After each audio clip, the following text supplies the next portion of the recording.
Every day there is a forgetting, and every moment there is the possibility of remembering. Remembering who you truly are, awakening to your body, to the inner world and experience of being alive. Here is where you find the beauty, the joy. Here is where you free your soma.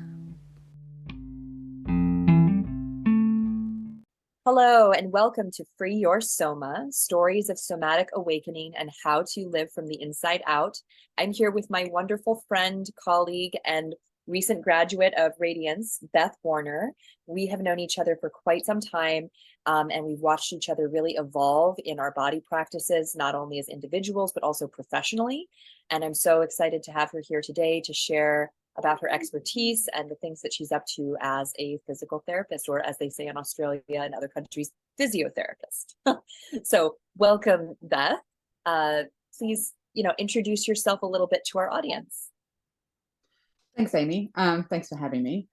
As Amy said, I am a physiotherapist. Prior to that, I was a Bikram Yoga Teacher full-time for a very long time, which is how I met Amy initially. And I taught yoga in Australia, in the States, and in Indonesia for several years. Teaching yoga was a fantastic job, and I got a lot out of it. And I really enjoyed working with bodies and working with people at that time. And I got to a stage in my life where I realized that I needed to do a little bit more with my brain, or something different with my brain. And one of my yoga students, actually, who was a physiotherapist, said to me after class, "You should be a physio." And initially I was like, that's sports injuries and stuff. Like, I don't know anything about sports. What is that? Because I had a limited understanding of what it was to be a physiotherapist. But once I looked into it and I realized the breadth of the scope that you can have as a physio, I realized that it was actually probably the right thing for me to do. And so I went back to uni, finished my degree, and have been working full-time as a physiotherapist for the last 3 years. Excellent. Yes, yes. And I love that you're doing that, because you are always so passionate and knowledgeable and curious. There's a lot of curiosity that I feel like you have. And as a yoga teacher, I felt like that was really, really heartening or something. Like, it felt like you were genuinely interested in like why my body or somebody's body might be doing something, or something might be taking place. There was a genuine curiosity that you had about like what was going on with that, so to speak. And I think that kind of curiosity, first of all, it's contagious. So then it brings the student into like a deeper curiosity about themselves. And there's this lack of judgment in it too. There's a lack when we're curious about things, it's different than being like skeptical, or it's different than being like determined or something that things are already some way. Curiosity is this openness that I feel like you have. And that always was something that just encouraged and delighted me as your colleague and as your student. So it makes sense to me you're in this field where there would be a deeper learning about this stuff. That's a very delightful way of putting it. Thank you. I appreciate that. I think that you have that same quality too, which is why we got along so well when we were teaching yoga together. But I think you're right. I think that curiosity is probably the driving force in all areas of my life. That is probably just an essential component of who I am, is generally being curious and also being open and really not being judgmental. And I think that those things are really helpful qualities in teaching yoga, but also in physiotherapy. But this is also why this is a very good job for me. Like, there are many avenues for me to, I guess, employ my curiosity, both in terms of working with the people who come in and the people in front of me, but also in terms of broadening my own skill set and my knowledge. And I feel like if you have an approach that is curious, you can't get bored in the job, and you can't get fatigued with it or over it. I think there are limitless possibilities for things that you can explore and ways that you can think about the human body and areas of treatment that you can investigate. And that's what I find to be really rewarding about the job, as well as the interaction with people, which is the number one best thing about it.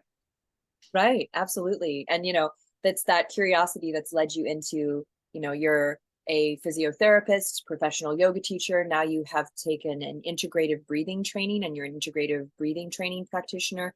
And now with the skills, the somatic skills that you have personally acquired in the Radiance program, you are really kind of diversifying your knowledge base, and your approach is going to become, I can just see it becoming very specific and integrated and holistic and really individualized, like personalized to the person that's in front of you, because you're going to have all these different pieces that you can pull in and kind of bring into a treatment plan for somebody. Yes, I think that's true. And I, in terms of all of the CPD that I've done and the different bits of training that I've done over time, I realize that that's, I guess, the overarching purpose of all of those is to have a skill set that means that I can be flexible and responsive to the individual patient that's in front of me. And rather than having like a sort of one way only approach to it, or just having a few limited skills, that you've got the versatility to approach treatment in a variety of ways. And I often bring the breath stuff in, I bring the somatic stuff in, I can bring yoga stuff in, I can bring like conventional physiotherapy stuff in. And it means that I certainly feel that I've got more tools and more ways of connecting to people and also giving them treatment options. But it also, all of those are employed, and you talked about this briefly at the start, but really, I guess the main thing is helping people to understand what is happening in their bodies, to connect to their bodies, and to then have their own tools for how to manage discomfort and pain and dysfunction, so that they are actually empowered to do those things, to have a great understanding of those things in themselves, so that eventually, you discharge them and, they're released from physiotherapy, basically. That's the idea. And I think I've been very fortunate in the place that I work, that I have bosses who are very, very supportive of that, very understanding about that, as well too, that I don't just have to take a conventional sort of physiotherapy approach, that I can bring in all of these broader experiences that I have and skill sets that I have.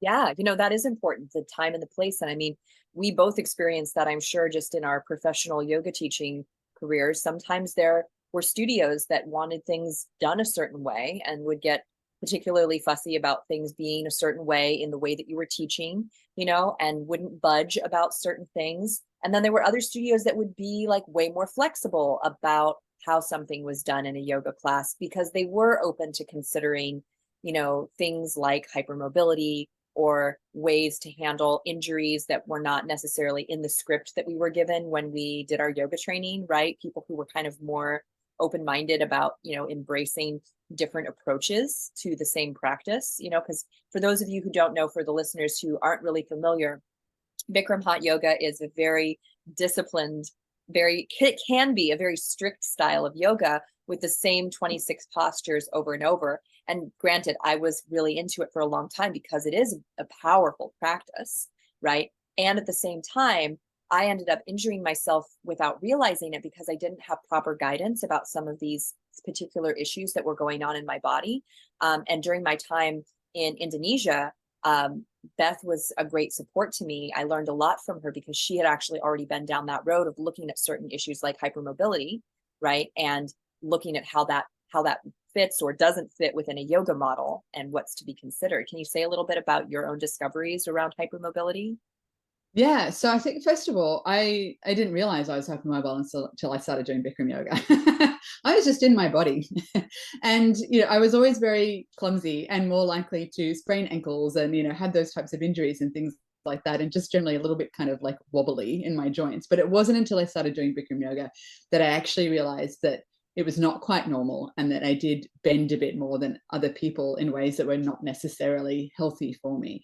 And so in some ways it was frustrating, but it was also a very productive journey to go through, of realizing this, and then of having some mentors and some teachers who were knowledgeable and very helpful, and some who just had no idea, were not helpful at all. Yeah, and trying to sort of learn for myself and advocate for myself, and then eventually advocate, for other students. That was a very, I guess, productive and character developing thing to have to go through. But I think I remember there was one time, and there was a teacher, Len Whitlow, who we know, who's a very senior teacher in the Bikram yoga community, and she'd come to visit Australia where I was practicing in the studio. And I've been having these issues for quite some time, with my knees being very hypermobile and having a lot of knee pain and hip pain and discomfort, and feeling like I couldn't balance, and feeling my knee went too far back and it just wasn't right. And the teachers that I had at that time, and this this is not their fault. This is how they were taught, you know, and they were just repeating what they knew. And so they would just say to me, oh, you just need to push your knee back. You just have to push it back. You just have to get stronger. As though magically by pushing my knee all the way back through its extreme range of motion, it was going to miraculously become straight over time, which is just not going to happen. But Lynn came and taught a workshop, and I plucked up the courage to ask her about it. And she was like, no, your knee bends too far backwards. That is not correct. And she made me learn how to hold my knee straight.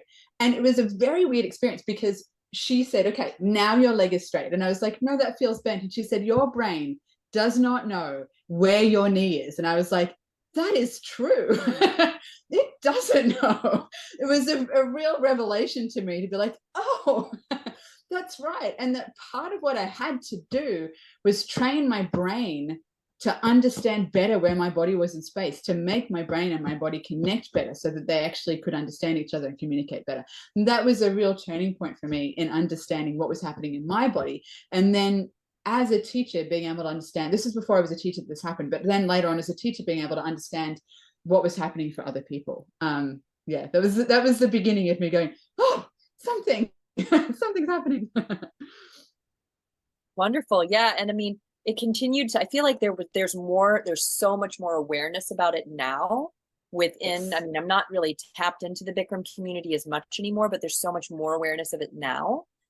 What would you say about that? Do you think that there's more awareness of it?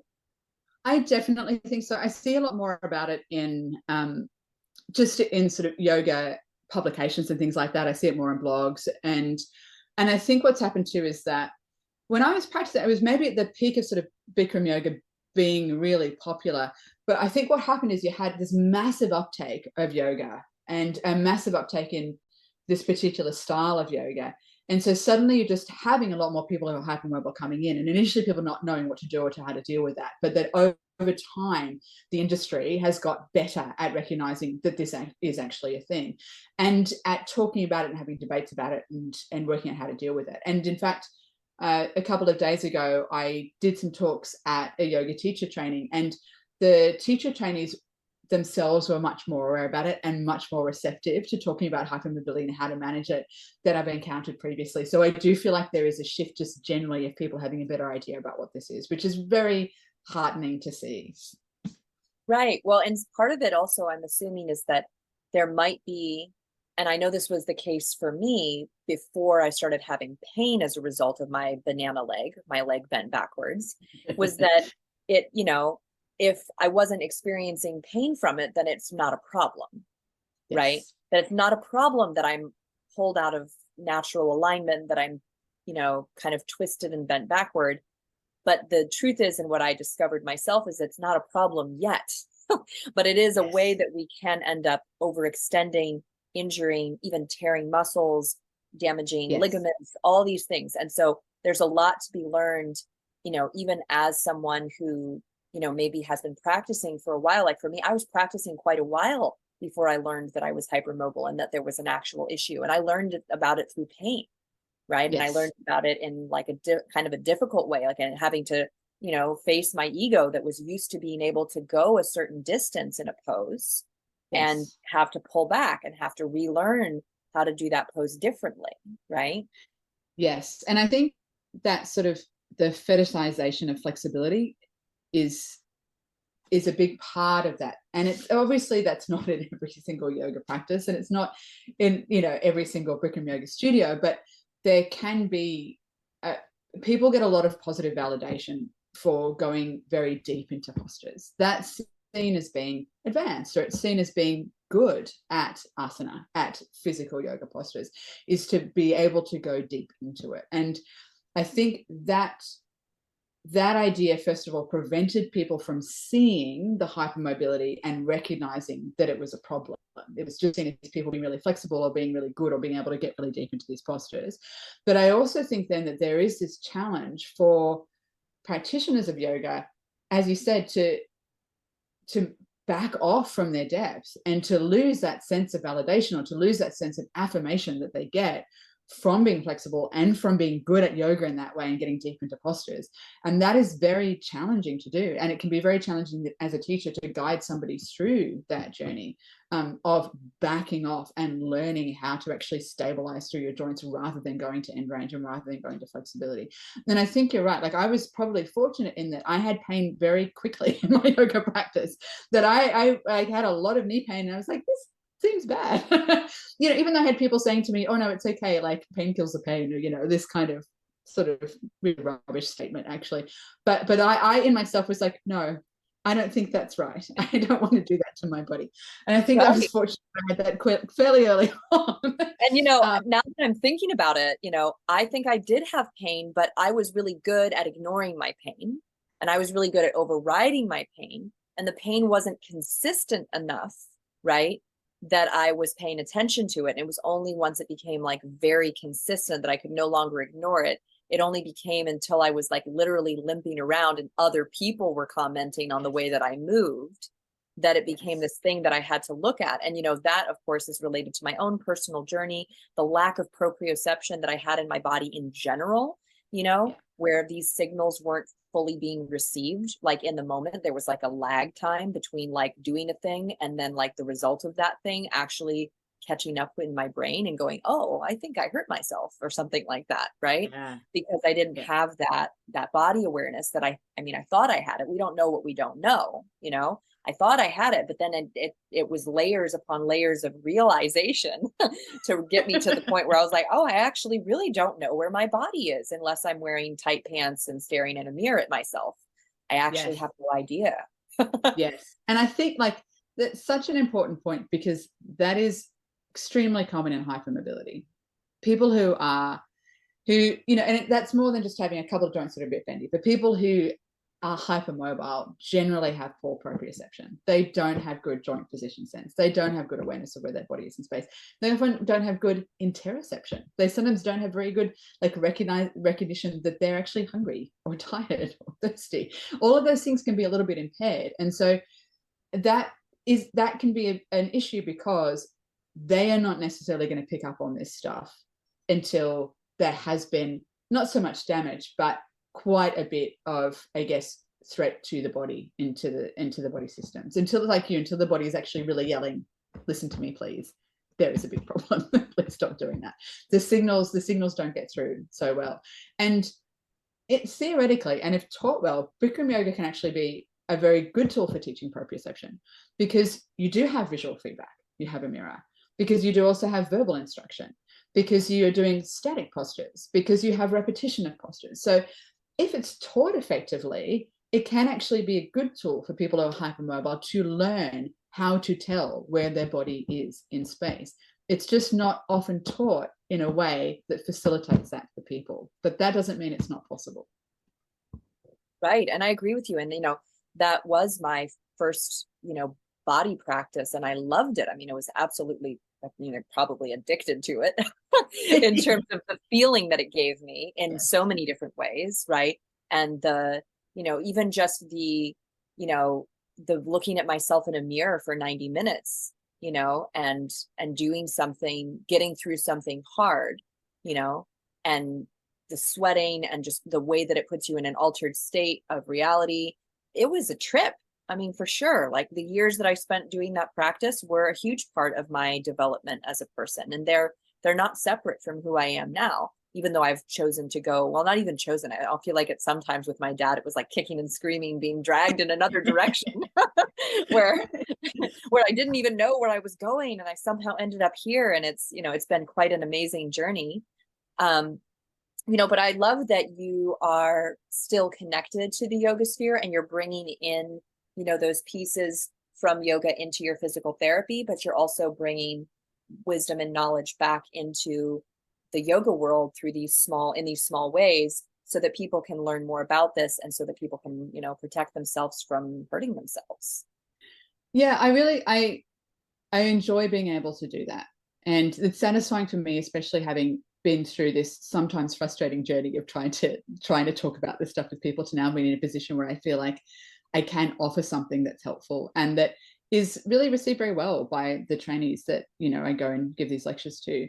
I think, and part of that is because, yeah, I agree with you. Like Bikram yoga was a massive part of my life for a very long time. And it did very powerful things for me. It fixed my insomnia. Like I had long-term insomnia and it just fixed it. It fixed my Raynaud's. Like it actually, like as well as sort of all of the character development stuff and the friends that I made, the community through that, all of that, it actually had some power physiological effects upon my body.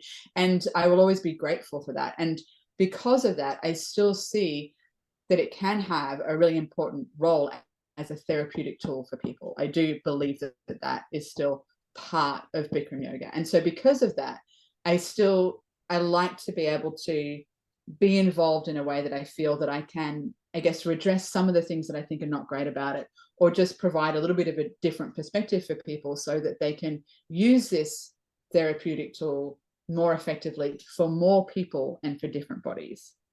Yes, yes, for different bodies. That's a really great point because, even just something as simple, like for a long time in my Bikram yoga practice, I just had my feet just like right next to each other. And for my hips, it turns out that was like problematic.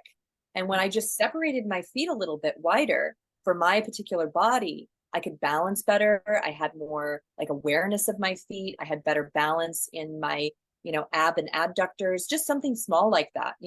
And I think that, from what I understand, it was individuals were always like their individual needs were usually like addressed in when Bikram yoga was a smaller scene.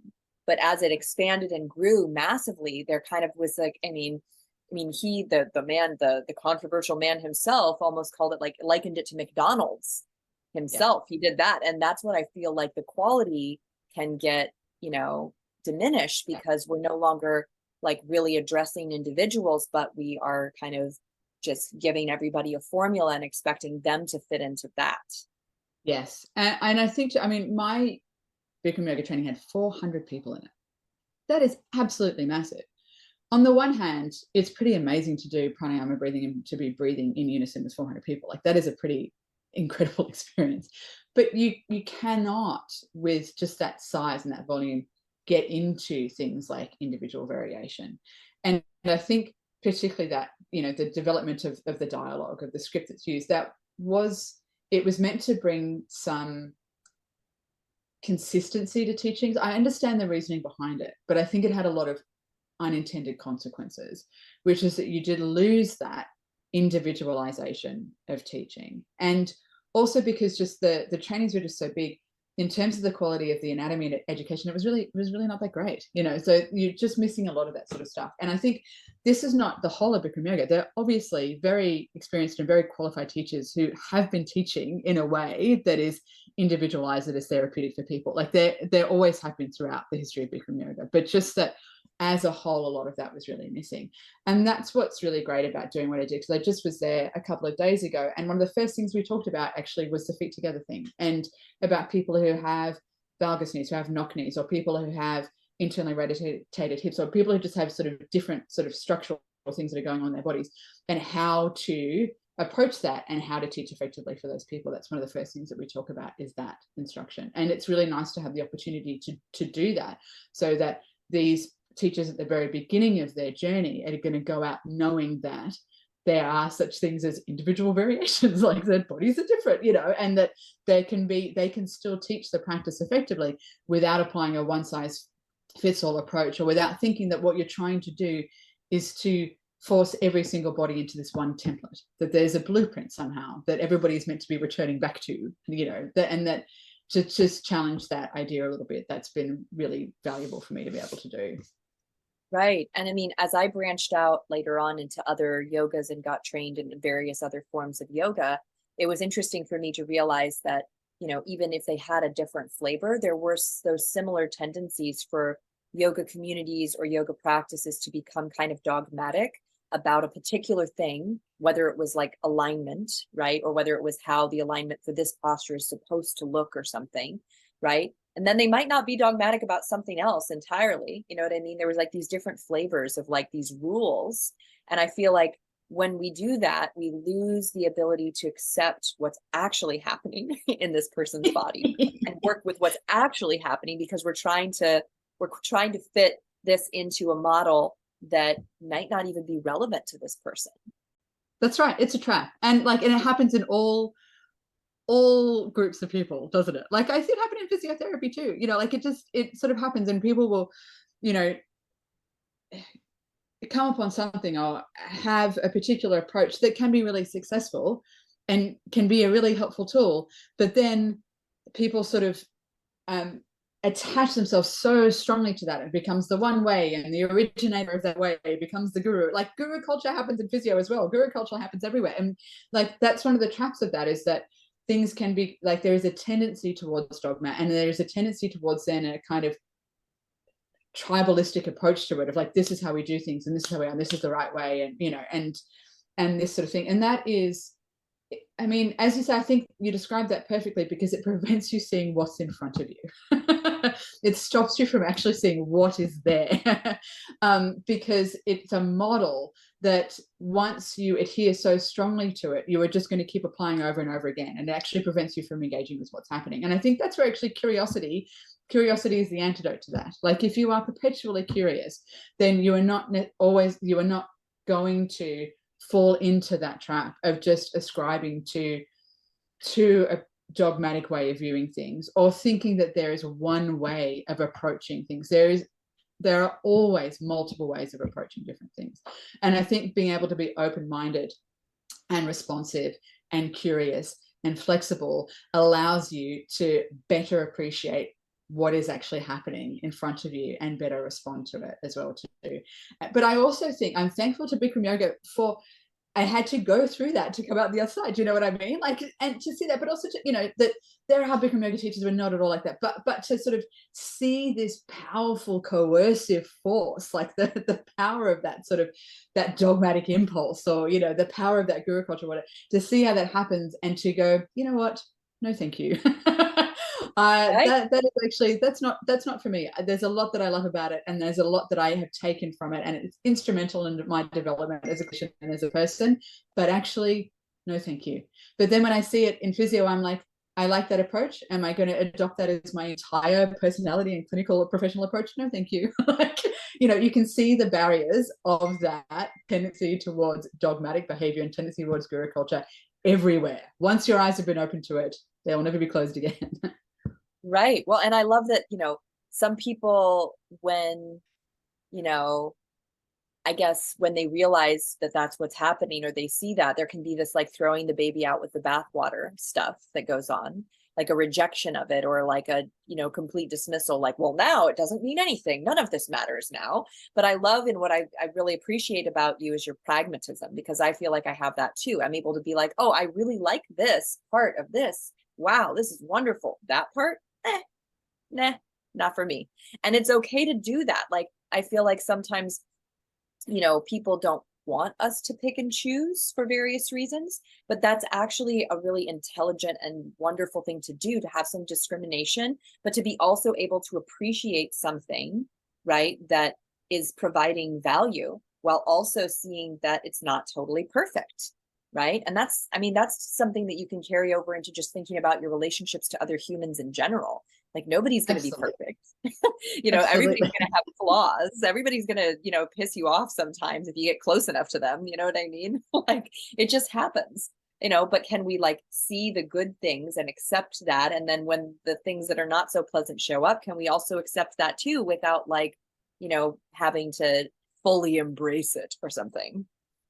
That's right. And I think like it's interesting because obviously physiotherapy is an evidence-based practice, right? So, you know, we adhere to the scientific method. You know, we tend to be evidence-based in all of our treatments. But one of my colleagues is very fond of saying, you're always dealing with N of one. So, you know, sample size of one. Like, it's always that one person in front of you. And that to recognize that you can be guided by the evidence, and you're guided by sort of the best quality of evidence that you have in terms of treatment, in terms of assessment and stuff, but you are always dealing with an individual human being who is not necessarily going to fit perfectly into the strict requirements of that particular study. And I think that's really important to hold on to. And I also just like, for me, that just feels like a very natural approach. Like, that just feels very obvious that, like, yeah, nobody's perfect. There is no one way. There are always these different ways to approach things, and that you can always take from here and take from there and discard that, whatever. And that just feels like a very natural approach to my job, to me, and to life. Yeah, no, and I totally relate. And that's probably, like you said, why we get along so well. But what's so cool is that it was just about this time last year that we had done like a session together over Zoom, and I had shared a little bit about somatics with you. And then I reached out again and I invited you to join the cohort, and you did.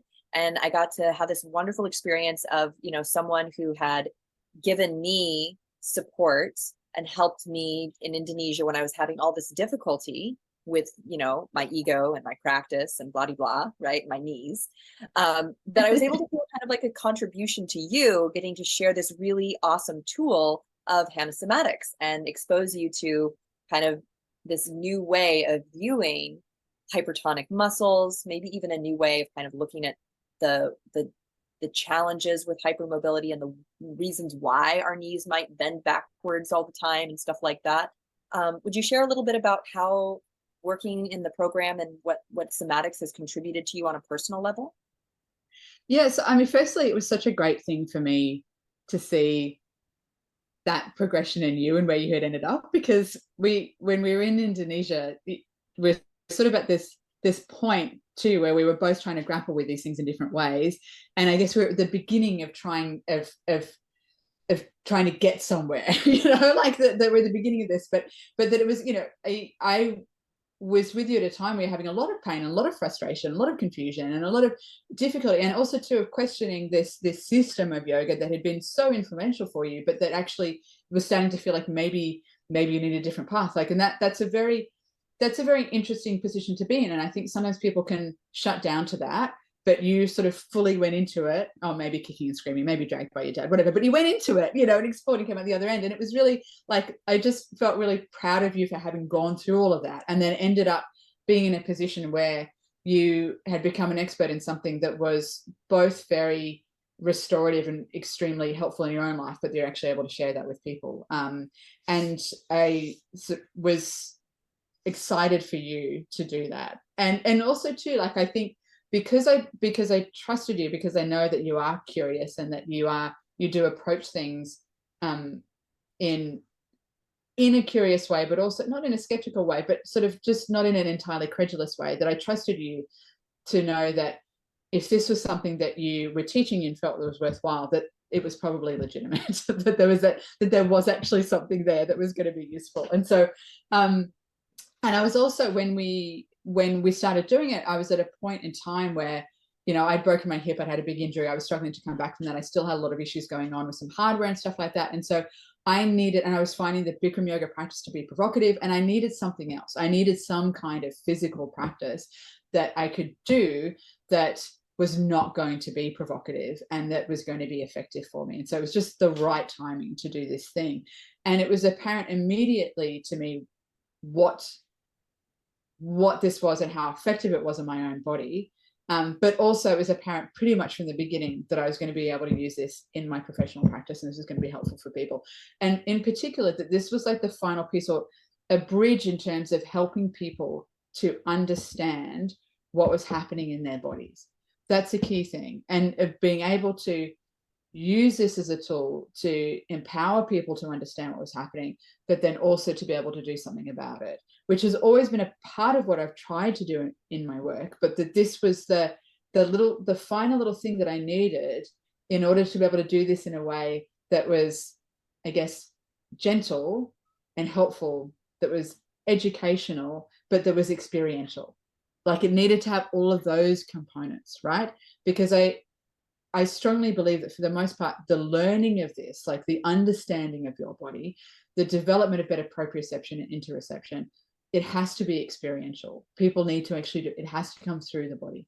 And so that's where I think a lot of the power of this practice is. And that's where I could immediately see, once I even had the first session with you, I was like, this is going to help people who come into me.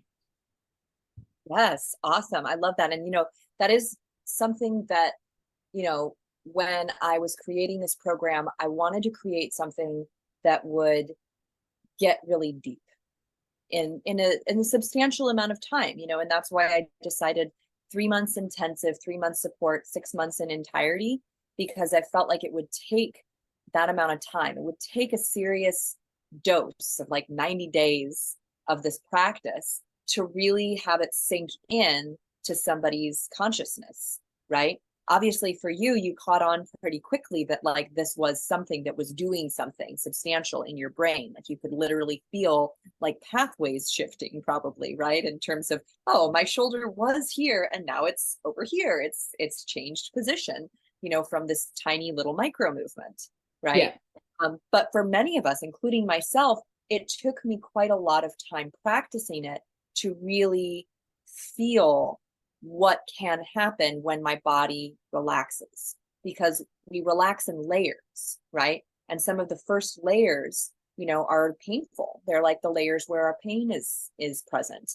And then as we get deeper and we're not in pain anymore, there's still releasing that goes on, but it's not nearly as dramatic, because it's not like, oh, I was in pain and now I'm not in pain. It's like there's a deeper relaxation that becomes more and more possible in our bodies, right? Of course, it's always the aches and pains that are going to call us back into this movement technique, because that's kind of like our body talking to us and saying, hey, it's getting a little tight back here, right? But would you share a little bit, like your clients that you've started working with, you started experimenting with using this technique with them. What did that look like? I think initially what I started using it with was with back pain, but basically what I would call just muscle related pain, musculoskeletal pain, people coming in with sore backs, sore hips, sore knees, where there was no obvious other pathology or anything going on, but also with those people too. But what I found when I first started doing it, and even the most simple of exercises like the simple arch and curl, was that it was immediately very effective in terms of symptomatic relief. And what happened is you get people going, when you have people coming in acute back pain and they can't sleep and they can barely walk and they can't sit down and everything's uncomfortable. And then you do this tiny little thing and they get up and they can walk out and they feel better. It is transformative. Like, first of all, if you can do that very quickly in a session, you have immediate buy-in with people because you have made a change to their significant pain that they're experiencing. And that I guess was the first cohort that I started using it with, but I now use it with neurological patients where they've got a lot of spasticity or increased tone. I use it definitely with hypermobile patients who have a lot of hypertonicity. I use it with anybody who basically has a lot of muscle tension, which is most people, but particularly with the pain stuff. And it was interesting to me how straight away it could be really effective for people, but also that people kind of understood it. The way that I use it too is that I find, so when I do it, I use a combination of like manual therapy, so, massage and other kind of releases and stuff. And I can use that opportunity for when I'm doing manual therapy with people to do a little bit of education about why this is happening, why it hurts, why it's tight, what's going on, and a little bit of that just education about, sensory motor amnesia, which is what somatic education talks about. But about why this might be happening. So you sort of like, while you're actually releasing muscles and giving people a bit of pain relief, just sort of lay the groundwork for doing this, and then talking about how we're going to do the exercises and how they work, and then getting them to do them and getting them to feel them and giving them a bit of tactile feedback while I'm doing it, so that they know where to pay attention to in terms of feeling it and that sort of stuff. And so, like, I found that it can be very successful just in one appointment to make a bit of change and give people a bit of relief. And the other thing about it that I actually think is really effective is that you don't have to do that many repetitions. But this is a key thing, because often people come in and they're sore and they're busy and they've got a lot of stuff on, and you can't give them like 20 exercises to do. But if you can say to them, you're going to do 3 of these, or you're going to do this small number of these things, but you've got to try and do it once a day. That is very achievable. And that is also important, that it is an achievable thing for people to do, that they can do it and then they feel that they get relief from it. And so again, you're going to have better buy-in with it, and people are more likely to actually continue to do it because it's accessible, it's achievable, they feel relief from it. So what I started finding was, particularly with, say, acute back pain and acute musculoskeletal pain, was that I had better results more quickly using anesthetics than using just manual therapy, or using exercises such as extension based or function based or whatever the other method of exercises that it was, that I would have better immediate results with that. Now, for some people that you're then going to go on to do targeted strengthening and lots of other exercises as well too, you're going to address the other things that are going on, but in a sort of like immediate putting out the fire, symptomatic relief, I found that to be incredibly effective for people. Right. Well, if you have a hypertonic muscle, it's going to shift and change the entire way that that other exercise would be done. It's going to get in the way and interfere with the functionality of that person, that area of the person's body. If their hip or their glute or some part of their leg muscle is hypertonic and you're trying to get them to do a strengthening exercise, they're going to be cramping. They're going to be uncomfortable. They might not even be able to, they might feel incredibly weak because that area in their body is clenching so tight, it can't do any more contraction. It literally is at the end of its rope. And so you change that, and now suddenly the whole machine is going to move. That's right. And that's something that I often talk about with people as well too, is that when muscles are perpetually tight or perpetually contracted, they generally are weaker. They don't work as well. They can't work as effectively if they can't return to their resting length. And so they can be doing all the right things, but they're not actually going to be effective for them by doing them. And also what happens too is that people end up with lots of compensatory muscle patterns in terms of doing exercises because they cannot use the appropriate muscles effectively.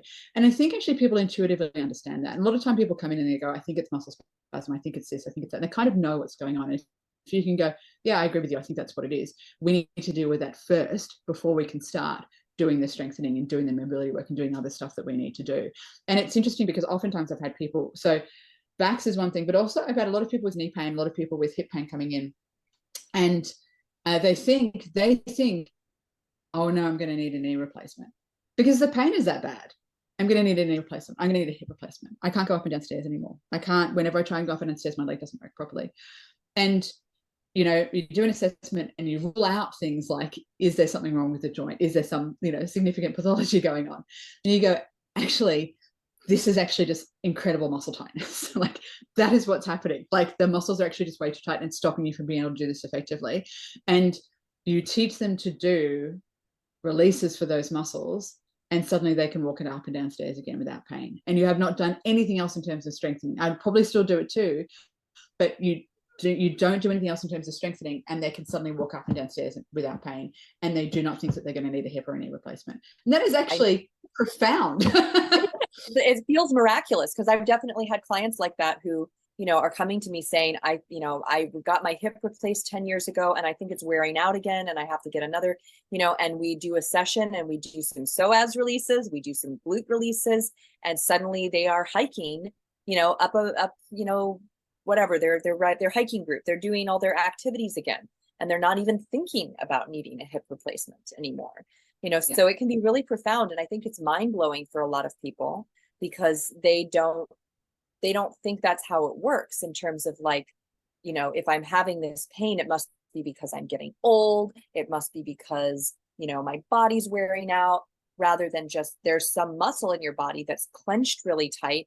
And there is an actual way that your nervous system can unclench that muscle.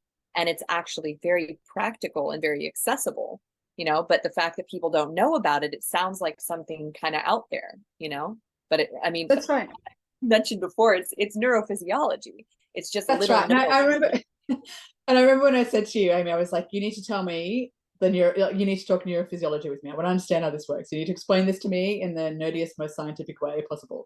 But I think this is some of the benefit of having taught yoga for so long, is that like I already knew that just being stiff, just having incredible muscle tightness could be a significant generator of pain, because I had taught for so long and see people coming in who are so tight and watch them use a method that did actually help with some of that and get better. Like, so for me, I was like, yes, it can always be the muscles, and okay, you have joint pain. What are the things that are acting upon the joints? What is it that loads the joints? It's the muscles. So for me, that was not such a shocking concept. I was like, yes, I believe that actual just muscle hypertonicity can in and of itself be a significant driver of pain and reduce function and reduce mobility. That was a no-brainer to me, but I realized for a lot of people that seems like a revelation. But I was just like, yeah. And we don't realize that our muscles stay contracted unless we release them. or unless our nervous system downregulates significantly, right? Or unless there are certain kinds of movements that we do that reciprocally inhibit those tight muscles, we don't realize that simply laying in bed at night, there's these unconscious contractions going on, running all the time, wasting our energy, having us wake up stiff and tight and sore in our necks and backs, like we're working all night long, right? People wake up like that. They wake up tight and stiff and sore. But when you start turning off those unconscious habituated contractions and lower the baseline tension of your body, you wake up not stiff and tight and sore because your muscles aren't running all night long.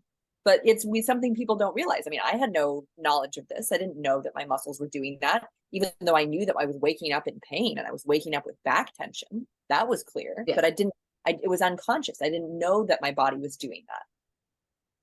And I think too, and I think what you said before is that the narrative particularly around just getting older is that, oh, you do just get tighter and you just get pain and you just get more mobile and these things do get harder. And so people just sort of think, oh, this is what happens to bodies. This is what happens to human beings. You just have back pain now.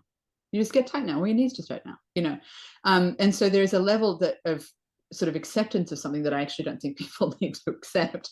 But also I think what's key and what's really profound for me about this is that it's a global solution. It's a central solution because you can work on the local tissues, the local muscle, the particular muscle, the particular joints. You can work on those things. But if you don't change what's happening in the nervous system, you won't get long-term change. And you also won't get, I think, the sort of the understanding of what to do. And because I now talk to people about this a lot and people do understand it. And usually when you open up that conversation, people will be like, I know that I'm always tight. I know that I always hold my tension here.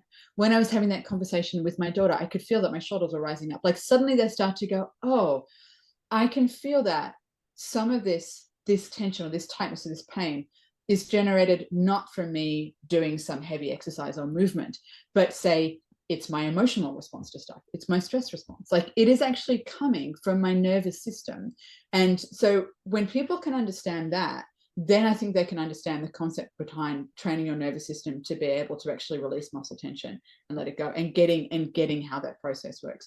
Because as soon as you start talking to people about that, they're like, oh yeah, I have always been tight. I've always held my tension like this.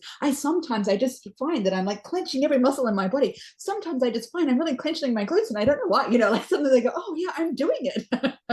Yeah, well, you realize that you're creating it. It gives you back your power because you realize that there is a way to undo it. If you're doing it, there must be a way that you can stop doing it, right? Or that you can train yourself to do something else.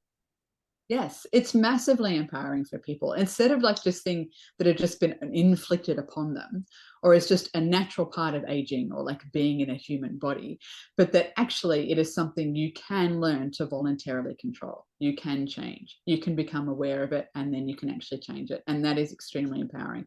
But also that you can do it in the moment, and you can do it in ways that are really gentle and feel good to do and aren't painful. Feel good.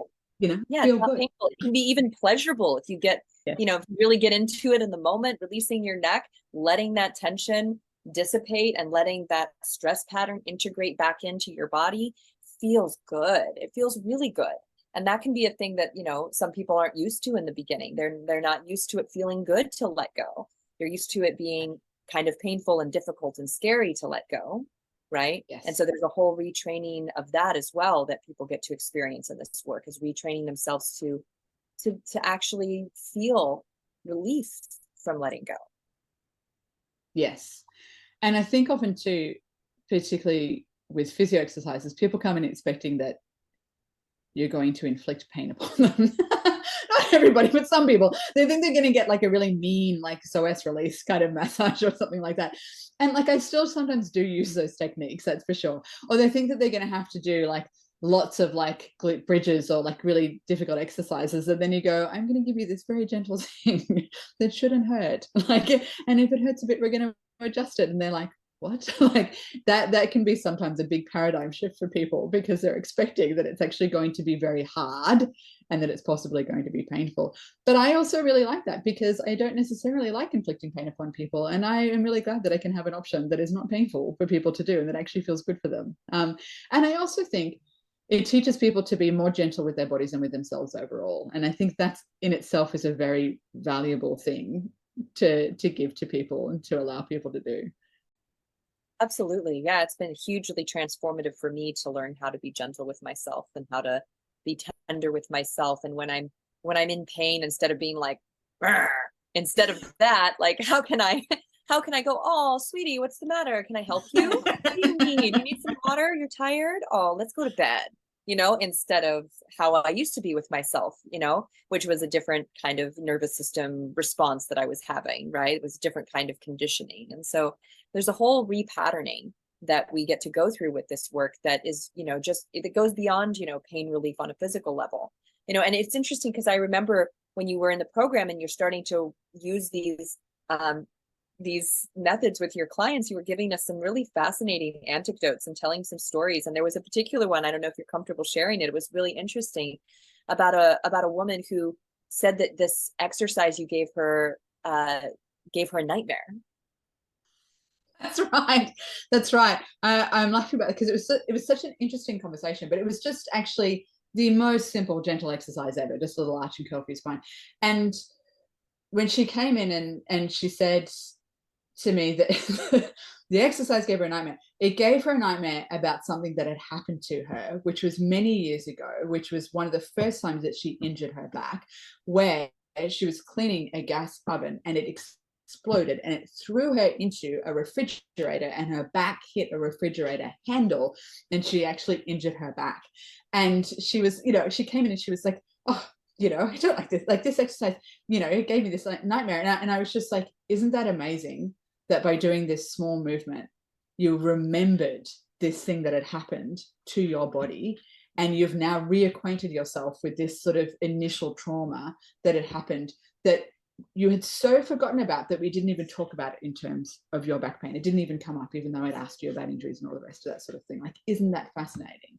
And we came around to it, and she was sort of, it ended up being a really productive thing, for her that she'd had this. But basically, she had unlocked this bit of tension that had been there for so long in her body, that it allowed her to access this memory of this significant trauma that she had sustained many, many years ago, at what was really the origin of her long-term chronic back pain. I just found that to be so fascinating. And I thought when she first started talking, I thought, she's gonna, I thought, oh no, I've lost her now. Like, she's gonna be like, I'm never doing the exercises again. But she wasn't. She was like, is there a way that I can do that exercise on my side? Is there a way that I can do this differently? And I was like, there absolutely is. Fantastic. And she's kept doing them.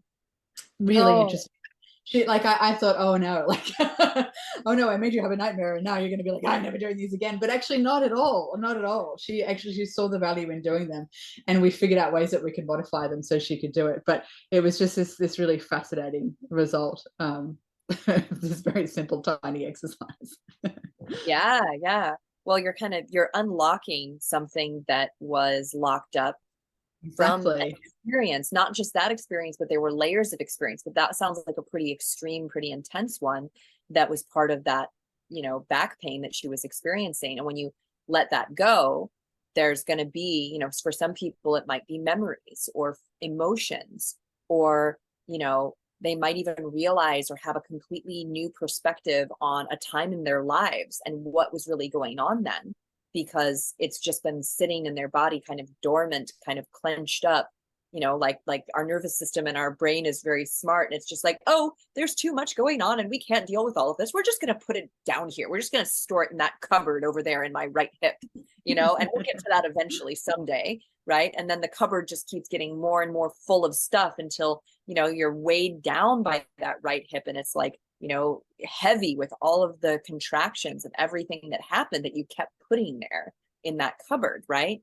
And so then with Somatics, we start taking that stuff out. And that's where that lightness comes in. That's where that feeling of like being light on your feet, waking up and you feel refreshed instead of like you've been running a marathon all night long. Yeah. Yeah. And I think that's such a it's a way in, and it's another opportunity to talk about these things that affect human beings and affect your physical body without being like, tell me about your stress, you know, because, because these things are always a factor, because we are complete beings, you know, because we like, these things are not separate. We are always sort of living emotional and intellectual and physical and spiritual lives. So all of these things are parts of us, and they're all going to impact upon every aspect of our lives. And when people do have these revelations, or you know, they do find there's another person that I treated who did realize she was in a just like a normal simple interaction with a member of her family, and she felt the tension creeping up, and she was like, oh, and she realized what it was related to in terms of her relationship with this person, and how she always had this very intense physical response to any interaction with them, and where it came from and stuff.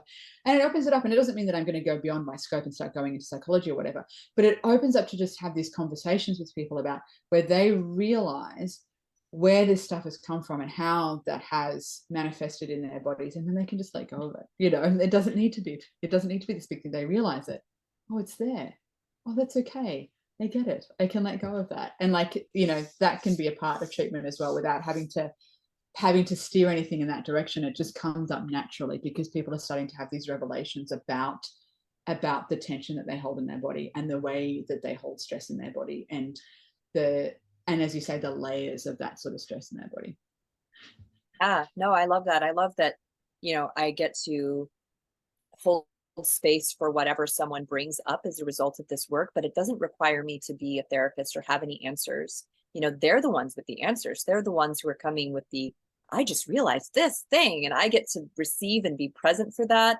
And I get to listen to them as they, you know, process and realize this connection, and just be there to affirm them. And that, you know, that was a big part of my training, because my mentor, Eleanor Criswell Hanna, she is a licensed psychotherapist, and she would get, you know, every single training, she would talk about scope of practice, and she would talk about, you don't have to have answers for people. You don't have to be a therapist unless you're actually a therapist and you want to do that as you do your somatics. You can do your somatic, you know, education with people and just be human. You can just be a human and do it with them, without having to add these other aspects of feeling like an authority on mental health or something, right? Or on how they should be processing this. That's right. And as I said to you before, this is part of that experiential learning, you know, with people. Like, what happens is they experience it themselves. They have the revelations themselves. They suddenly make the connections themselves. And you were just merely there, allowing that to happen, like co-creating the space with them for that to happen, and then allowing that to happen for them to have those revelations. And all you need to do is just be with it, you know, and acknowledge it.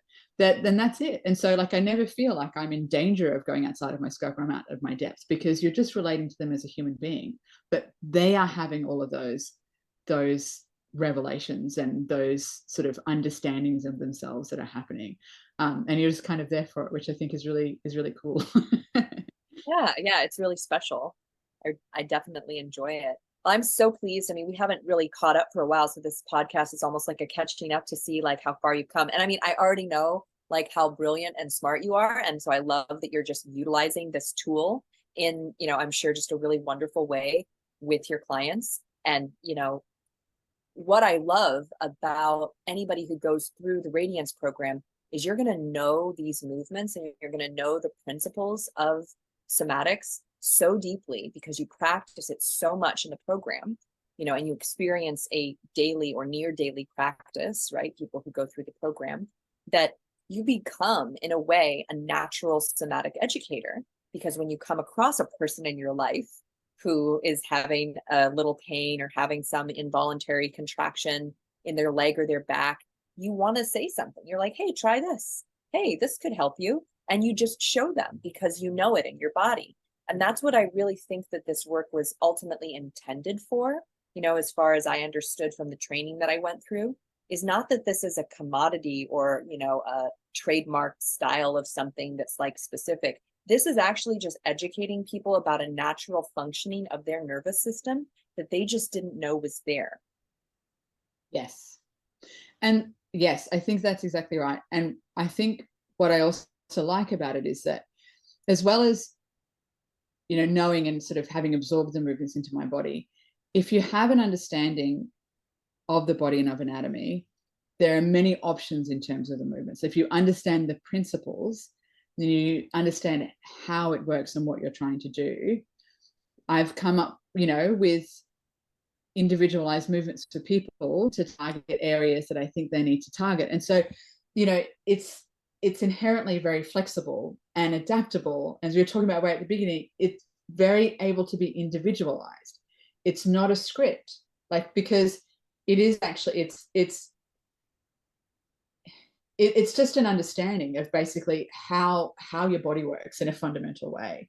And so because of that, you can apply it to anyone and to any particular muscle tightness or, you know, or problem, whatever. And so it's inherently very versatile, rather than just being like, okay, you have to, there's a prescription and you do this particular movement and you do it, you know, this many times, and you only ever do this and you do this together and you do that, whatever. When you're doing it wrong, by the way, you're doing it wrong, and that's not right, you know, like whatever. And so like there's so, and also too, to be able to go, okay, for this person, they actually need to do this a little bit differently. They need a pillow here, they need this, that, there. They need to do the smaller movement. They need to like change themselves in a little bit of position. So it's very responsive. And I think also too, as a practitioner, it also helps you to be able to be responsive in that way. And they go, okay, this isn't quite doing what we want it to do. How do we modify it? How are we going to make this so it's effective for you, so that you can feel and understand how it's working and that it is working, you know? So rather than just trying the same movement over and over again and not really getting anywhere. But I think that's what I like about it, because in that sense, like, you can avoid those traps of being dogmatic. You can avoid those traps of being like, you know, this is the one way, there is only this one way to do it, and you just keep prescribing this same way, because you go, once you understand the fundamental idea that's at the heart of anastomotic education, you can then apply it to anyone in any way, based upon where they are in that moment in time. And then 6 months down the track or a year down the track, you can do different things with them again. You know what I mean? And I find that, and also too, what I find is that, you know, there are some people for whom I have a whole suite of exercises, a program that I've given them. Sometimes they will do that whole suite of exercises every day. Sometimes we'll do that, you know, for a period of time, and then we go, okay, so if this problem starts happening again, you know that you do this one, you know that you have this tool. If you know, if your hip is getting tight again, if your neck is getting tight again, these are the ones that they know that they can go, oh, this is happening, I know that I can then apply this one. So they have them as tools that they can then use, and they can mix and match. They can do one quick one if they just need to, you know, they can do the full thing if they need to do it, because they feel like everything is mounting up again. So you have then this whole repertoire of things that people can do and tools they can do. And if you've done your job properly, they understand and they can pick and choose and they can do it. But then I've also can be like, you know, down where I am, I got lots of people who are dairy farmers and labourers and stuff like that, who do very intense physical jobs and are up at 3 o'clock in the morning because they've got to go milk cows and stuff. And they do not have the time to do a daily practice that is, you know, like 30 minutes long or even 15 minutes long. They don't. But if you can go, here's one thing that I can give you to do, and you can just do it 3 times, and it will be enough to take away the pain and the tension, and then you can go back out and milk cows and do all of your work around the property. That's amazing. They will take that and they will do that, you know, like, so that's what I like, the versatility of it, the fact that you can individualize it, it can be responsive to people in the moment and over time. Like, I think that's like what's quite unique and what's really wonderful about anastomotic education as a tool. Awesome. Yes. And, you know, part of what's wonderful about that, like, curiosity versus judgment, or, you know, having this deterministic view about the body or our bodies, right, is that when somebody is doing a movement, like say I'll instruct a movement and they do something totally different, they do something else, I've started going, oh, wow, that muscle that did that movement must be the one that we need to work with. that was your interpretation, you know, of the movement. Sometimes that's a cue that's the muscle that really was ready to do this, that was actually. So I like to tell people, I'm like, there isn't a wrong way to do this. There's just, you know, looking at what muscle needs to be addressed first, you know. Yeah. And in anastomatics, we always work with the tightest muscle first, because you unravel that one, and then all the other muscles are going to be able to move a little bit easier, you know. I love how deeply you've absorbed this. And I tell that to people sometimes when they're asking about the program and they're asking about, is it a certification? And I let them know, I'm not really at the place right now that I'm ready to create a certification program to certify people in this work, because it's extensive. And I don't want to give anybody something that's subpar. To tell someone that they can become a somatic educator full blown in the way that I was trained in 6 months is not true. It's a 3-year program that I went through, and it's 9-day learning modules twice a year, and then you do a bunch of clinical work in between those 6-month periods. And so for me to create that is a feat. And I mean, I'm up to it, I'm working on it. It's going to happen over time that my father and I will create something like that.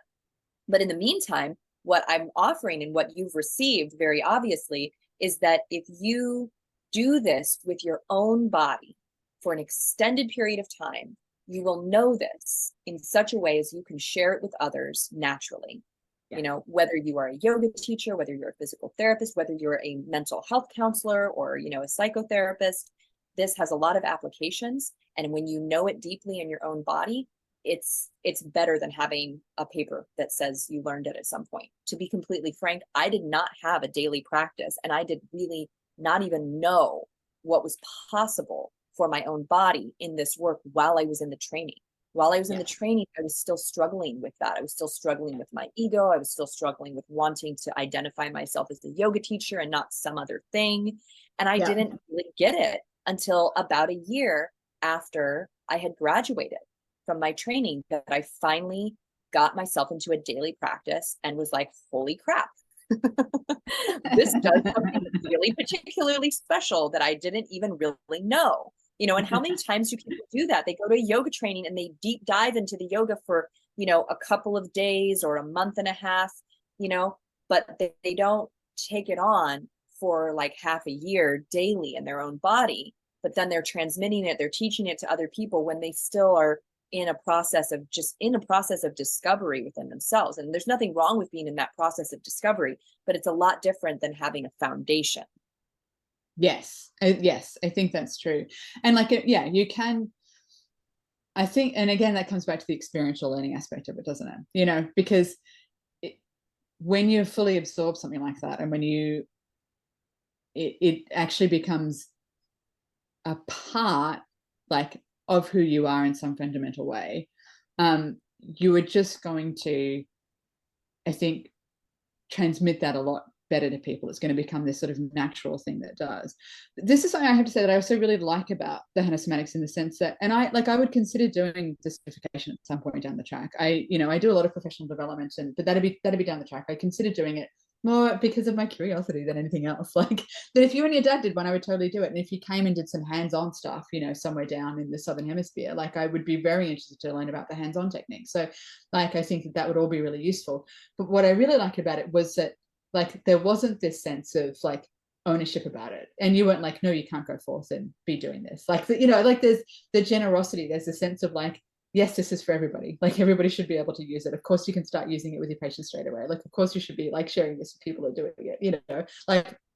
I think that's actually a really valuable thing. And I think that's another way that you avoid the guru trap and the dogma trap, by going, this is just an understanding of how your body works. It's a gift for everybody. It's everybody's birthright, just go forth and share it with the world, rather than being no, this is Amy Takaya trademark, you cannot infringe upon my copyright, rather than this sort of miserly kind of petty view of acknowledging these things, of course. And there's this fine balance too of because I'm naturally a very generous person, and I can even liken that to my hypermobility. I have been so empathic or whatever in the past that I don't know, and we could totally talk about that in terms of what certain kinds of trauma due to our nervous systems, and then suddenly we don't have boundaries between ourselves and others, and if that stuff goes on early in childhood, that's a whole nother podcast, right? But I've definitely had to discover boundaries within myself, because I will just give and give and give. And so even though I'm not being proprietary or miserly about the Somatics, I've had to learn through this process in the last 18 months, 2 years of doing this work, that with my own personal energy and the time and the energy that I spend on creating this, on teaching, on investing in the people that hire me, I do need to have some kind of monetary and energetic boundary with that stuff, while also feeling free to share this technique far and wide and let people know that it's there. So it's been this really interesting balance of learning for me of how to have those appropriate boundaries and still let myself be just as generous as I feel my heart wants to be, and let everybody know about it. I think that's a really important point. I think a couple of things strike me about that. So first of all, too, like if you do not have adequate proprioception and interoception, you don't have a sense of where your body's in space, and you don't have a sense of boundaries. Like even before, talking about trauma and stuff like that, you just sort of don't. And so part of actually developing better body awareness and better mind, emotional, spirit, body connection, part of becoming more integrated is being able to have more of a sense of boundaries and having a better sense of in yourself when those boundaries are being infringed upon. Not that anybody's doing anything deliberate, but when enough is enough, when you actually do need to draw some boundaries, when you do need to take time to rest, when you do need to pull back from it, all that sort of stuff. I think that's part of actually the practice, is that it gives you a better awareness of when you are being stretched too far, literally and figuratively, when you're being stretched too far and when you actually need to do that. And I think that's actually really important as well too. And I think that's been important for me, because I see a lot of patients, and it's a lot of people energy, which I love, but I also I'm now much better at going, no, I need quiet time. Like when I get to the weekend and, say for this weekend, this has been a fairly people heavy weekend, but then this afternoon, I'm just going to completely relax. I'm going to do the recording from yesterday, I'm just going to have some restorative time, because I'm better able at being able to go, I love all that stuff, and I love that people energy. I love going and teaching the teacher trainees. Like I love my job and the people, but that I also need time to recharge in and of myself. I cannot keep doing that energy out, because it's actually not healthy or productive for me. And I'm a better person overall, not just better at my job, but actually a better person overall. And I am better in myself overall if I establish some boundaries around that. And that's important. And I think also too, in terms of, and I like, in terms of what you create and the time and energy you put into that, we live in a world where, like, unfortunately, life energy is often measured in dollars. Like, you need to make money in order to survive. This is a true thing. Like, you need to be able to do that. That is important. And so, like, you need to actually be able to value yourself appropriately and value your expertise appropriately, and value what you're providing for people appropriately. And that's really challenging. And I'm in a good position because I don't have to make any of those decisions, right? Like I work for a practice and they decide how much we charge, and I just do my job, and I do not have to be confronted by any of that, which is a relief for me, because I would find that very challenging. And so that it is very challenging, because like, especially if you're driven to do this because you want to help people, that's it. That's the basis of it. And you want to share that with people. And it can be very hard sometimes to put a monetary value upon that, but you actually have to, because yeah. And it's not just for me, but for other people. It was crazy. I mean, I was for let's see, during my training, I was teaching somatic movement classes like every week, twice a week. Sometimes I was integrating it with my yoga classes, right? And then during COVID, I was teaching a Zoom class for free online every week for months and months. And then I was teaching at a yoga studio, a somatic class once a week, that my dad passed off to me because he was like, oh, they don't pay me enough, I don't want to teach it. And I was like, I'll teach it for like $20 an hour and pay a babysitter $25 and not make any money. Like I was still just feeling so generous with myself that I didn't realize, oh, this is actually kind of not smart, of my but it was also just like wanting to share this work. And so people would come. I would have like 2 people in class because they didn't really know what it was, right? And it wasn't a workout. So what were they, and they didn't know what somatics was. I would teach these Zoom classes and I would invite all these people, and I would have like 2 people in my Zoom class, or maybe 3 people, in my Zoom class. When I started charging more, people started valuing this work differently. When I started charging more and then making a statement like, this will make your back pain disappear, and I can confidently say that because I've made my back pain disappear that was plaguing me for 7 years of my life with this method, You know, it may take your nervous system a bit of time depending on what the issue is and how you're handling stress in your life. But, you know, when I started making that statement and pairing it with a price tag, then people were suddenly paying attention. You know, will people pay that kind of attention when it's free? I don't know, because it didn't seem to be working that well when it was free. You know, people were sort of not noticing it. So the thing that reminds me of is the story of when Bikram first started teaching yoga in LA, and he did it for free. Have you heard this story? You surely have.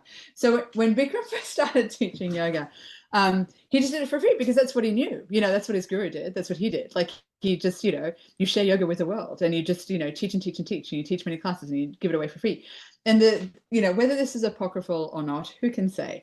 But the story that I've heard multiple times is that Shirley MacLaine, the actress, started doing the yoga, and she came to me and she said, Bikram, you can't give it away for free. People will not value it. You have to give people an opportunity to pay for it and to value it in the way that our society knows how, which is through money, essentially. And so then he started charging for yoga, and people started to come more, and it really changed it. But that immediately just makes me think of that, of like, you know, that like way back when Bikram was still, you know, young and green and new to it, that his impulse was to give this, you know, wonderful thing that he had away. But then he realized that he had to charge for it. But so I think like that is important as well too, in terms of valuing your expertise and your time, and what you're actually providing and giving to people. And you know, one of the ways, and one of the predominant ways that we show that we value something in our society, how it works, is by paying people for it, because you need to be able to survive and to live. And you can't just give your life away energy for free, you know, like your life energy away for free. You need to actually be able to be rewarded and to have something back for it. There needs to be an exchange as well too, in terms of that. Yeah.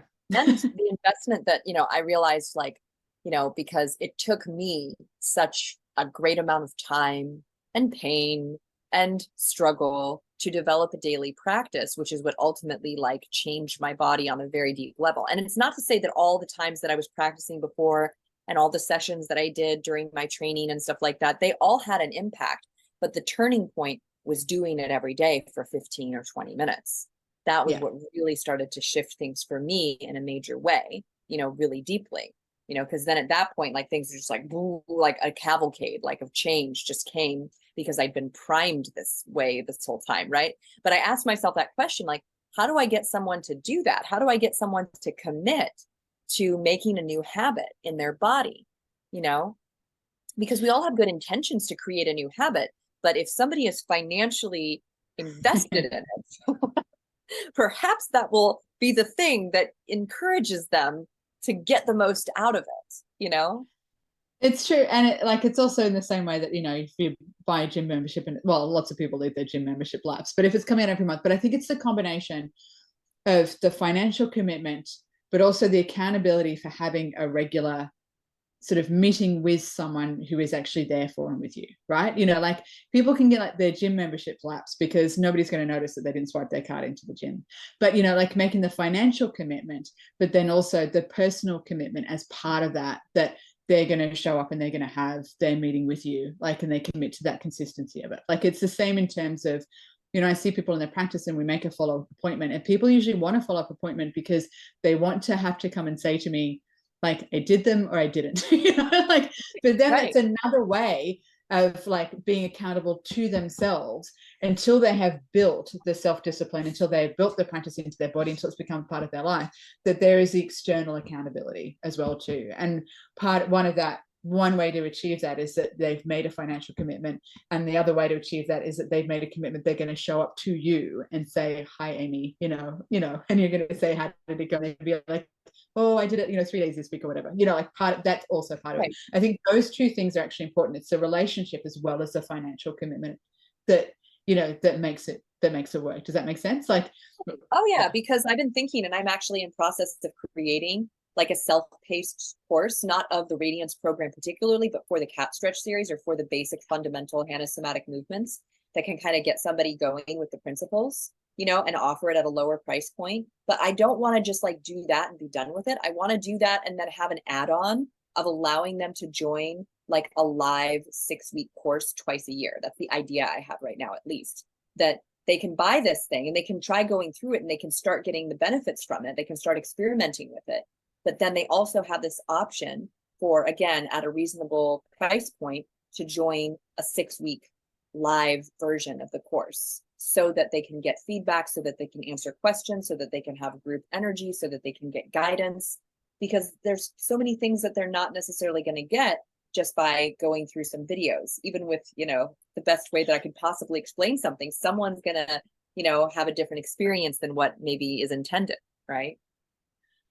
That's right. And I also, as much as this is, it's an internal practice and it's this sort of individual practice, but also part of the way that we understand ourselves in the world is through relationship. And I think that that is also what was really valuable about the Radiance program, was having the regular meetings and chances to opportunities to talk to you and also to the other people who are going through the program, who are processing what was happening to them, and then being able to process what was happening within you in relationship to what they were saying as well too. I think that's an integral part of it, because we're not islands, we're not like just like solitary little creatures, so I think that is also an important part of it too, is that while a lot of the practice itself is this sort of solo internal thing, but there's an important part of the experience that is about being able to share that and being able to contextualize it through discussing it with other people and through doing it with other people and through hearing about other people's revelations and what they go through as well too. And I think that that sense of community, or that sense of growth through these little relationships with people, is also important too. And I think in the same way that, this would happen with yoga, is that people, you teach yoga, and far beyond just the physical changes that people that occur with people come and they'll say, like, oh, my husband sent me to yoga today because he knew that if I didn't go to yoga, like I was just, I was going to be a crazy person, whatever it was. But also too, that people would find that they had better relationships with their kids and with their partners. People would find that they would leave relationships that weren't serving them anymore. Like people, was these sort of interpersonal consequences of having these personal changes. And I think that's the other component of it as well too, and that's another component of of who we are as people too. Right. We get more in touch with what's true, we get more in touch with ourselves, and then we start operating from that place instead of a place of being externalized and not really focused on what we're experiencing and what's going on inside of our bodies. Absolutely. I would love, as we're wrapping up here, if you would share a little bit about where you started with your neck, with your back, with your shoulders when we were beginning the program. What was partially motivating you was the pain relief, right, from the tension you were carrying. And then how does that look now? How does it look now to have this tool, and how do you use it? Yeah, so I mean, when we first started, I had lots of chronic sort of neck pain and back pain for a long time, and some of that is because I am hypermobile, and so hypermobile people have a tendency towards having hypertonicity of movement muscles because the smaller stabilizing muscles don't work so well. So I had a lot of just built up hypertonicity of my neck muscles over time. But I'd also had, significant trauma a few years ago when I broke my hip, and that had set off a cascade of sort of muscle tightness in response to that I could not get rid of. I could not get rid of it with yoga. I couldn't exercise it away. I knew that it was there, and I could feel that it was there, and I could feel this sort of groiny pain that I knew was not joint pain. I knew that it was hip flexor muscle related pain, but I couldn't find anything that would actually get rid of it, which was immensely frustrating. And so, one of the things that happened to me very early on was that I realized that I could modify that, which had been bothering me for about 5 years. So I could actually get rid of that groiny kind of hip pain. And I could actually get rid of my habitual neck pain. And so from that, I started to just be able to feel that I could walk more freely and I could move more freely, but I was not getting, the headaches and just the sort of fogginess and the accumulated tension of having the constant neck pain. And so doing a daily practice was really helpful for me. I sometimes go off and on with that because I'm a human being, and I don't always do my daily practice because sometimes I work 10-hour days and I'm just tired and I don't do it. But what will usually happen then is that I will have this buildup of tension, and I will go, oh, I really need to do that again. I can get rid of it. And I think we were talking about this in one of the Radiance meetings, is that sometimes what will happen is I'll get to the end of the day and I'll be in bed and I'll be like, oh, I'm uncomfortable in bed. This is dumb. And then I will do my practice in bed before I go to sleep, because I'll be like, oh, okay. Like it is like, it's sort of reached that point again where I can feel like it's building, it's going to be a problem. So for some of it, like for some of the pain, I feel like I've mostly cleared that and doesn't come back very much. For some of it, I haven't fully released that pattern. Like that pattern is just going to keep coming back. And so I need to keep like putting out spot fires until like I can recommit again to doing a daily practice that I know will like fundamentally change it over time. But the other thing is that I can be forgiving with myself about that, because we're not perfect, you know. Like it would be nice if I could say, oh, Amy, since I last spoke to you, like I practice every day and I've completely, but I just haven't. Yeah, I haven't been you able know, to. There's and been stuff that's happened. that's part of the learning. That really is. And that's what I try to like let people understand too, is that this is a skill that you gather, that you learn, and you're never going to be starting at square one again. Like your body has learned how to do this. And so anytime that you come back to the practice, even if it's been a few days, even if it's been like a couple of weeks since you did like a deep, longer practice for yourself, when you go into it, you're going to come into it with all the experience of doing this in the program. That's one of the big features of the program, honestly, is that you get this concentrated time to build these pathways. And yeah, okay, if you don't use it, you lose it. But your body's going to let you know that it wants this. It's going to let you know, when you get. Yeah, and I also find that it's actually much easier for me to release it in the moment now, because I had actually done that period of concentrated practice, and because I did have a daily practice for a period of time. And so like even sometimes at work, if I've had a heavy day treating lots of people and I think, oh, like I'm starting to feel, because that's often a trigger for it, as well as doing lots of manual therapy and stuff, I get tight through my shoulders and through my neck. And if I sort of start to feel like that's building up, I can then actually just quickly do a few things that I know will release it in the moment. And my body's much more responsive to it, because I've done the sort of work of the daily practice. And it's never gone back up to the level that it was when I first saw you. It's never gone up to there. It's more, and I think also too, I'm more sensitive to it now. And so as it's starting to build, I can catch it earlier, rather than it getting to the point where I'm like, oh no, now everything's really tight. Yeah, you nip it in the bud because you're aware of it going on. And so then you're noticing it when it's happening, and you can do something about it to intervene early.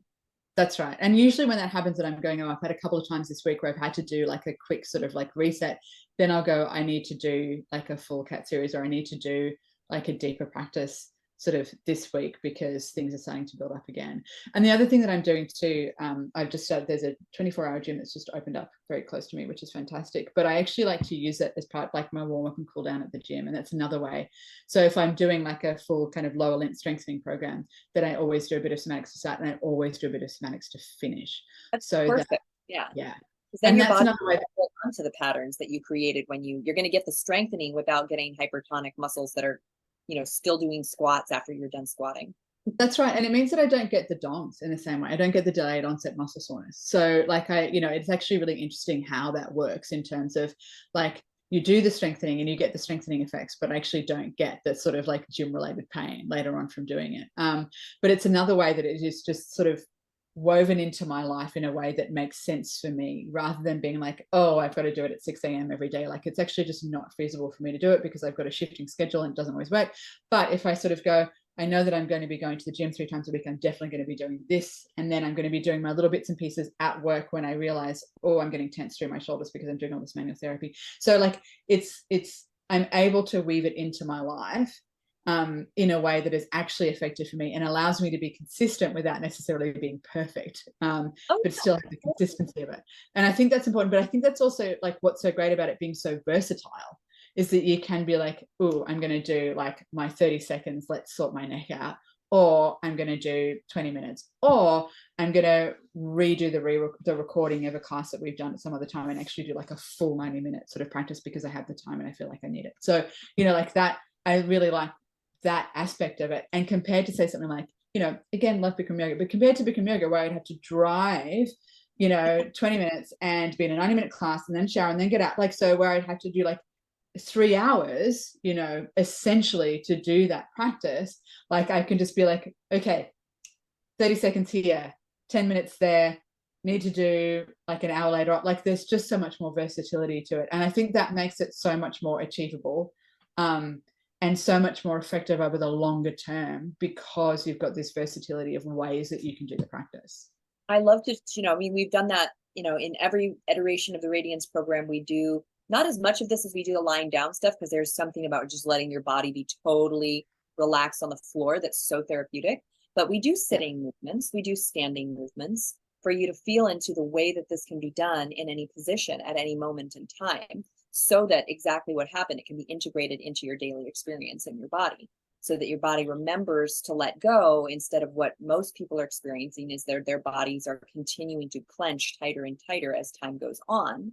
Instead, your nervous system is initiated in the releasing of tension and the letting go process. And what I've discovered, I mean, on a experiential level, I knew this, but I've recently put this into words, and it's an interesting thing, to like think about on a neurophysiological level. If we do any movement, and this is more seen when you're like having someone lay on the floor, right? And say you have them do a psoas release where they lift their straight leg an inch or so, and then they super slowly bring it down. Their entire body actually works to do that. And some people will tell me, oh, my jaw clenched when I lifted my leg, or my face kind of contracted when I lifted my leg, or I felt my butt engage on that. Am I supposed to feel that? And I'll always tell them, yes, your entire body is doing this movement. Your entire body is involved in these movements. And that's really cool, because it means that the more that you practice this, your entire body relaxes more and more and more. And that's actually one of the kind of secrets to this method in terms of how it is so effective for pain relief, is that you just keep initiating release, release, release. And it always is releasing the whole body, even if those tight spaces are not quite ready to release yet. Over time, with consistency, they start to release. And that's what I experienced in a daily practice when I finally committed to that, was that these stubborn areas that just weren't going away, through the other ways that I was practicing, just started melting away and being gone, and not showing up every morning. Yeah. And that's, I think what's powerful about it is that you have a global effect as well as a local effect. You work on the entire system because you're working with your nervous system. And so you can lower your overall kind of like nervous tone, essentially, resting tone, as well as the sort of individual muscle groups in the areas. Like, that's what's so profound about it. And I think too, like in terms of like neurological rehab, when we talk about neurological rehab, as well as having sort of specific, intentional high repetition practice, you also need incidental practice throughout the day. Like that's also like a fundamental part of neuro rehab training. And that's where that thing of like, and I often give to people who have neck pain and whatever, and work in offices, is giving them chair exercises and things that they can just do throughout the day, so that they have the combination of a dedicated practice time that is specific, that is targeted, that's repetitive, but they also have this incidental practice throughout the day, because that's actually how you change the pathways. That's actually how you change the brain and the nervous system over time, is a combination of the two. Not just you go to a space dedicated to this and you do this practice, but that it's interwoven through your life. Yeah, absolutely. And I'm just so happy right now listening to you talk about this, that like I have like achieved that. I have achieved that through the creation of this program, because honestly, in the beginning, it was all intuitive. I was just like, it's going to be 6 months, and I guess it's going to cost this much, and I guess I'm going to do that. And then as I was running the first few rounds, I'm like, well, this is different than how I was doing it last time. I'm going to just go with this, and it's been an intuitive process. But hearing, this kind of feedback from you and listening to, you talk about it, I'm like, oh, okay, like there is like an intelligence to how this ended up being in this particular way. And it's obviously linked to, my own practice of somatics and how it's shown up in my body, and how it's, been intended by the people that trained me to be shared. That showed up intuitively in my creation of this without, specifically planning it. So I'm happy about that. I'm very happy about that. Wonderful. Well, it's been absolutely such a pleasure to catch up with you, to talk to you, to hear about some of the experiences that you've been having with this work. I'm so excited for how you'll continue to integrate this. I cannot wait to do a hands-on session with you someday, because you'll get so much out of that, and you'll add that to your repertoire of skills, because it's a beautiful thing. In so many words, we're basically, with the hands-on work, we're just increasing the biofeedback of what's actually happening. which I think I've explained to you before, and which you've experienced a little bit with the jaw work, right? But there's a whole kind of like handling with it that is very unique and special. So something to look forward to, everybody in the world who might be interested in that. It's getting rarer and rarer. There's not as many people out there doing the hands-on work. So I'll definitely be considering Bali, perhaps, because that's close to you. Just come to the Southern Hemisphere. That's right. If you make it down south, I will come to you. Okay, yeah. Oh, you don't want to do a California tour again and be the Aussie and you did that once upon a time. Be a good reason to go back to California. That's true. I would consider that as well. But yeah, I would definitely, I'm really interested and excited to see what you continue to do as you build on what you've already achieved with teaching this and with bringing this to people. So it's an exciting time for you. And as I said before, I'm really proud of what you've been able to do, and excited for you in terms of what you've been able to do. Thank you. Thank you. And thanks for coming on the podcast, sharing all of your knowledge and expertise. I've always enjoyed learning from you, and I respect you so much as a yoga teacher and as a human, and now also as a physical therapist and a, purveyor of somatic education. And we'll definitely be in touch. And if anybody wants to reach out to you, if they have any questions or, want to learn more about what you do, how could they reach you? Probably the best thing to do is through my email address. I'm just trying to think about what's the best way for people to get in touch with me. Which I guess we can put in the show notes. For sure. If you want to get in touch. Yeah. Okay, wonderful. Well, thank you so much again, and see you soon. Thanks, Amy.